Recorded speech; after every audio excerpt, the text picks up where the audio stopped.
Embrapa coleta mangabas na capital sergipana para conservação genética. Josué Francisco da Silva Júnior é pesquisador da Embrapa Tabuleiros Costeiros e explica para a gente o significado desta coleta. Bom dia, Josué. Obrigada pela participação.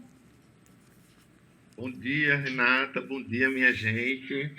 Pois é, essa atividade, né, de coleta de mangaba que a gente realizou em Aracaju, né, é uma atividade extremamente importante porque aquela área onde a gente fez essa coleta é o último dos remanescentes de áreas naturais de mangabeira que existia no município de Aracaju.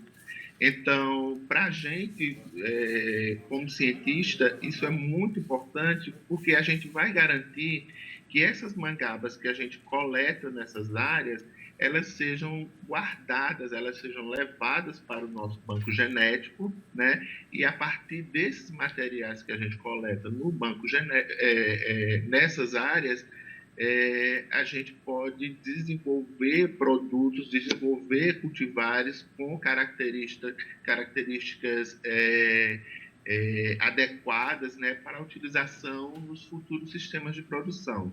Né? Então, essa atividade, essa coleta que a gente realizou, na verdade, foi uma coleta emergencial, né? Porque era uma área que estava em processo, né, de desapropriação e havia uma luta entre a comunidade de catadores e catadoras de mangaba daquela região de Aracaju, que é o bairro de Santa Maria, e a Prefeitura Municipal de Aracaju. E nesse processo, né, a prefeitura iria derrubar muito, me parece que eram em torno de 300 árvores, 300 mangabeiras, né, para a construção de um conjunto residencial. E o que a gente pensou? A gente pensou em não perder esse material. Então, a gente se antecipou, né, antes de pensar em derrubar essas mangabeiras, né, que para a gente foi um fato muito grave do ponto de vista ecológico.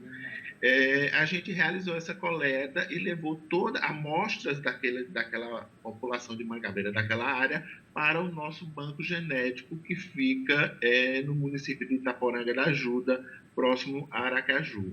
Né? Basicamente foi isso a nossa atividade, né, durante esse processo de derrubada dessas mangabeiras. Né? Josué, você falou do ponto de vista importante para a pesquisa, mas eu vejo também a importância para o lado social. Eu fiz uma reportagem ao longo desses dias, foi uma reportagem virtual, eu não fui até o local, na Paraíba, com as catadoras de mangaba da Paraíba. E eu vi, principalmente em comunidades indígenas, e são até essas imagens que a gente está mostrando aqui da mangaba são dessa reportagem. E eu vi a importância da mangaba para essas pessoas, elas vivem disso. Como é que você vê essa questão aí também na região? Como é que vão ficar os catadores de mangaba? A mangabeira ela é uma planta, né, só para você ter uma ideia, ela é uma planta muito brasileira, é uma planta brasileiríssima, né? Praticamente ela só ocorre no Brasil, né? Claro, ela ocorre um pouco naquela área fronteiriça do Paraguai, da Bolívia e do Peru, mas basicamente ela é uma planta muito brasileira. E ela é fonte de renda para essas populações que você mencionou, que são as catadoras de mangaba, né? Fonte de renda, fonte de alimento, e principalmente no litoral do Nordeste. Esse exemplo da Paraíba que você citou, mas também principalmente no estado de Sergipe, que já existem associações organizadas, né, e movimento de catadores de mangaba que lutam exatamente pela manutenção desse modo de vida, né, das catadoras. Então, a mangaba é muito importante para essas populações do ponto de vista econômico, social e cultural. É uma fruta que é muito ligada, por exemplo, à sergipanidade, né, ao modo de ser da Paraíba, ao modo de ser potiguar, né, ao modo de ser das populações extrativistas de mangaba de todo o litoral do Nordeste. Josué, você participou dessa coleta? dessa coleta de Aracaju não, mas eu participo de todas essas outras coletas, porque eu sou o curador do banco genético, né? Mas nessa coleta eu estava de férias, então não participei. Eu queria só a posição de um pesquisador. O que que você acha quando você faz essa coleta de uma coisa que pode desaparecer? O que que você sente? Qual a importância para a história disso? Primeiro, eu me sinto muito mal em ter que fazer essa coleta numa área que vai ser derrubada, que vai ser devastada, né? Esse é o primeiro impacto, né?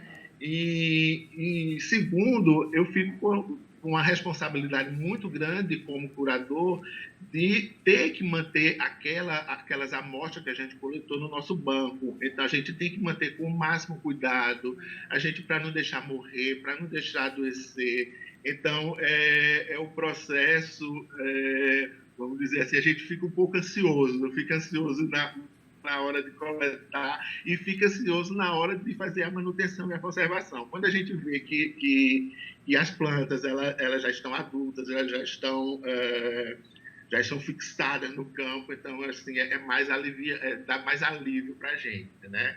Mas até então, e quando a gente descobre que, por exemplo, a partir daquela planta que a gente coletou, a gente descobre alguma coisa importante, por exemplo, uma dessas plantas tem um alto teor de vitamina C, os frutos produzem alto teor de vitamina C, aí a gente fica mais feliz ainda, né? E outra coisa, é importante essa ação porque no futuro, se os catadores e as catadoras de mangaba dessas áreas quiserem de volta esse material que a gente levou, né, para plantar novamente nas suas áreas, então a gente disponibiliza novamente, né? A gente fica assim, a gente guarda no banco, né, essas coisas, essas preciosidades. Eu gosto sempre de fazer essa analogia com um banco mesmo de dinheiro, né? Que a gente guarda no banco dinheiro, joias, valores, né? Então, no nosso banco genético, a gente também guarda essas preciosidades que podem ser devolvidas depois para a população que a gente coletou. Josué, mesmo aqui digital, dá para sentir a sua emoção de longe. Eu vou fazer uma matéria sobre esse banco genético, eu vou entrar em contato com você para a gente fazer uma reportagem. Infelizmente, eu não tenho mais tempo, eu preciso encerrar a entrevista, mas eu ligo para você. Vamos fazer sim, você vai adorar. Obrigada pela participação.